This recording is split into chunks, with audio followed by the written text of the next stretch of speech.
Hello, thank you for watching this tutorial on how to remove, service, and reinstall a D5WS diesel hydronic heater.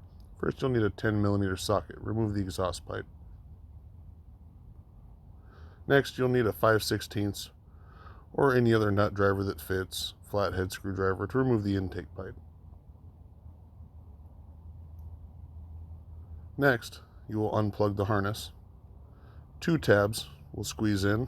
When you squeeze these tabs in, you'll be able to pull and remove the plug. Sometimes you may have to press in while squeezing the tabs and then pull apart. They get stuck, maybe rocks. Remove the fuel clamp, remove the fuel line. Sometimes this takes a little bit of twisting and pulling. Note this is a metal barb, so you don't want to bend on it and kink the barb.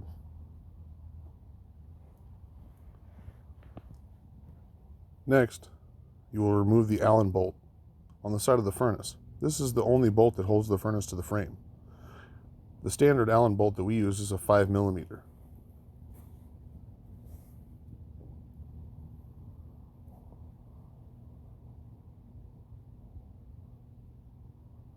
Once this bolt's removed, you should be able to lift the furnace up off the bracket and remove it.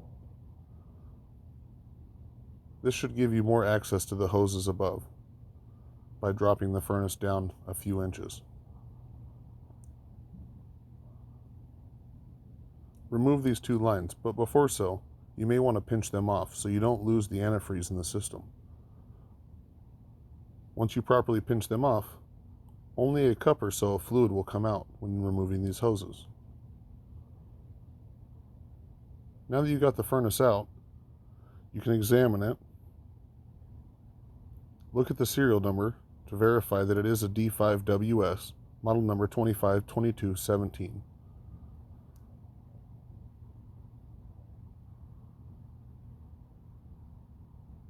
Next, we would begin to remove parts of the heater to get to this screen to be serviced. I clipped this zip tie because these parts will be coming in 2 and they will not need to be connected during this process. You will need a Torx 25 and a Torx 20. This is a Torx 20. This is a Torx 20. Torx 25. This is a long one. This is a short one. Torx 25, long. Torx 25, short. Peel the sticker or cut the sticker. Remove the control head by sliding up. You'll note there's a plug connected. Grab and squeeze the plug. Rock the head back and forth until it unplugs. This sleeve slides straight up and removes. Now proceed to remove the rest of the bolts on the outside of the furnace. You will see 8 that need to be removed here. 2 plastic covers.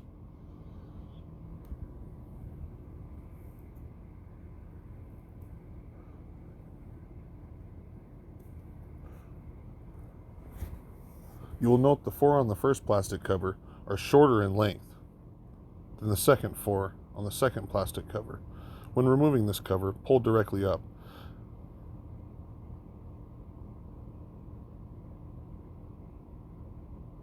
Note these screws are longer than the first 4 screws.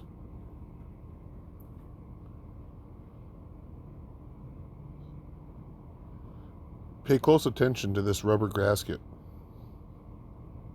and the position of this gasket to make sure it stays in its position. Next, you will remove the retainer clip for the temperature sensors.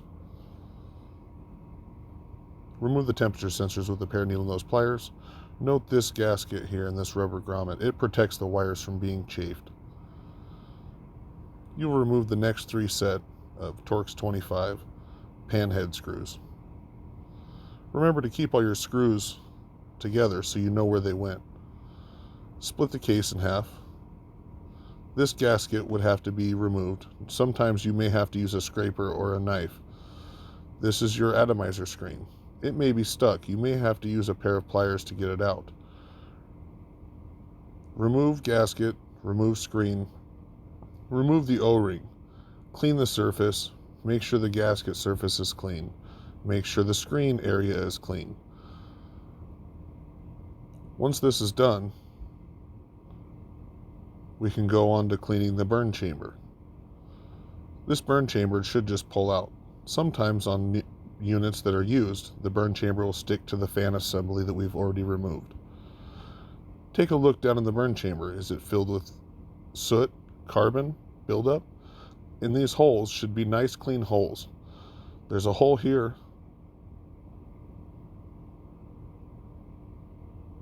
And there's 2 more holes on this side. All 3 holes inside should be nice and clean. Scrape the gasket surface clean or polish it clean. It doesn't have to be perfect, but you want a nice gasket surface, no extra old gasket left over. Clean and polish as much as you want. This piece can be as clean as possible. You don't have to go overboard, but make sure it's nice and clean. Sometimes a torch will help.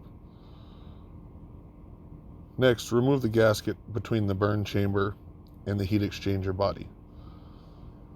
You may have to use some steel wool or Scotch-Brite to clean this surface also, so you get a good mating surface for the gaskets.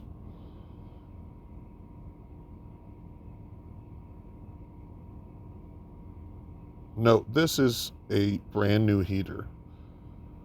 You may have to do some more cleaning than what I show in this video. And they don't have to be perfect, as long as there's no thick, heavy buildup and the gasket surface is clean.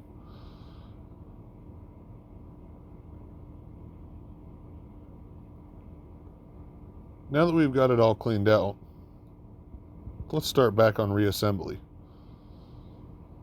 First, you'll get your graphite gasket, O-ring gasket, and you'll replace it.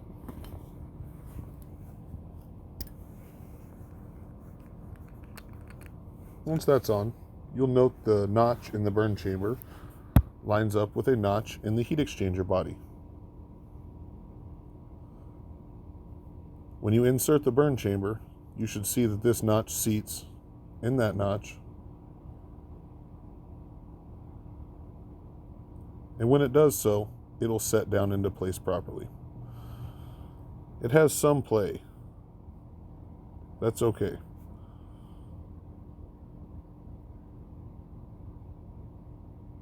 Grab your gasket and your O-ring. We'll replace the O-ring and replace the atomizer screen.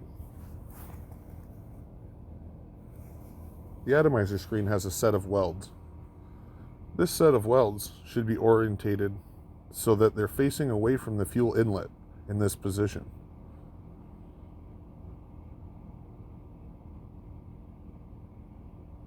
The fuel comes in this direction. As the fuel comes in, you wouldn't want the fuel to hit the welds. So you face the welds 180 degrees out from where the fuel comes in. Next, you'll replace your gasket.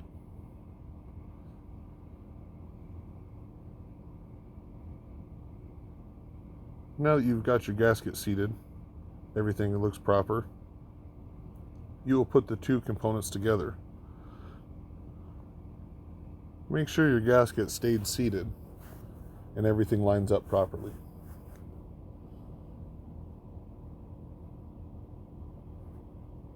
Once you've verified that it lines up properly and the seam is even across,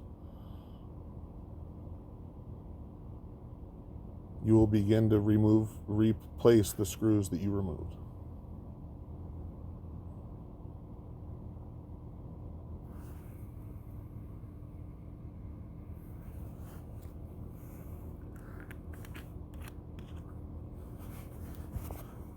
There's not a specific torque spec that I know of for these heaters. We like to make them tight, but not too tight. You want them snug.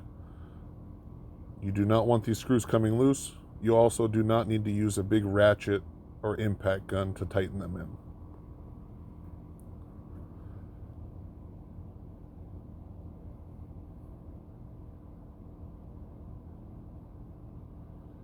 There's one screw missing that you see here, and again, that was the beginning long screw that we removed.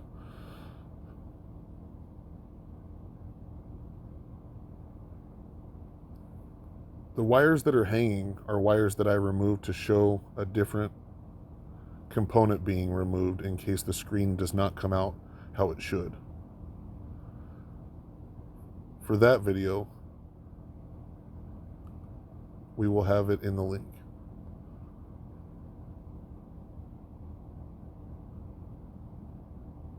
Or I should say, we will have a link to that in the description.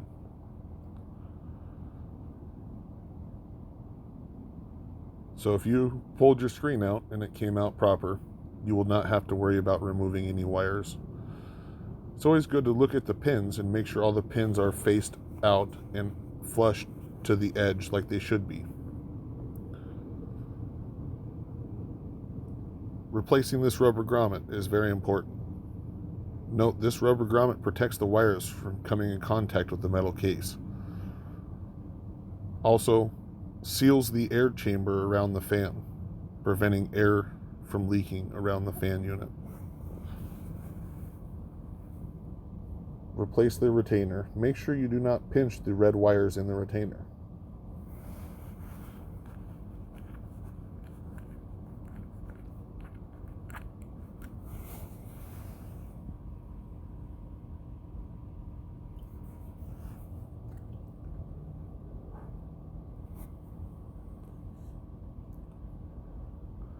You want to make sure this rubber is seated and the wires are seated properly in the rubber. If that is good, you will replace the plastic cap you removed. Note there's 2 notches. 1 notch for the plastic groove, 1 notch for the rubber. Make sure that's seated down proper and replace the plastic cap with the coolant ports by pressing in. Make sure that rubber grommet stays in place. Make sure this rubber grommet stays in place. They tend to want to push out sometimes. You sometimes may have to put a little bit of lubrication or twist like so.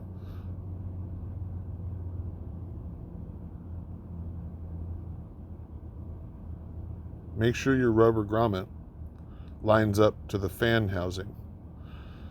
It does not go above it or below it and pull it out of the socket. Make sure your seat is proper.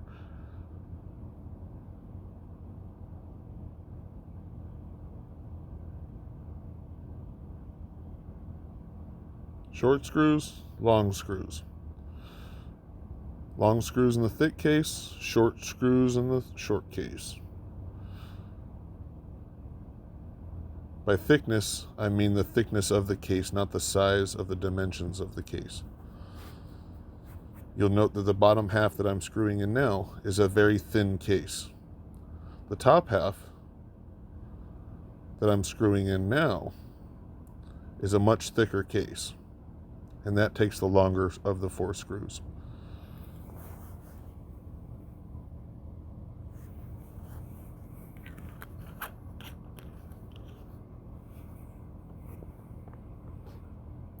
You will have to insert and then slide down, and then put your grommet back in for this extra wire that hangs out. Make sure your plug lines up. Squeeze the plug and reinsert. 2 panhead screws, 1 long, 1 short. Again, not to over tighten them, but to make sure they are nice and snug. Especially these ones, they are the smallest screws in the bunch. Now you can set your heater back on the bracket, replace your hoses, or replace your hoses before you set it on the bracket. Either way, replace your fuel line, replace your exhaust pipe, your intake pipe, retighten up your clamps, and you're good to go. Thank you very much for listening to this video about how to service a D5WS hydronic heater.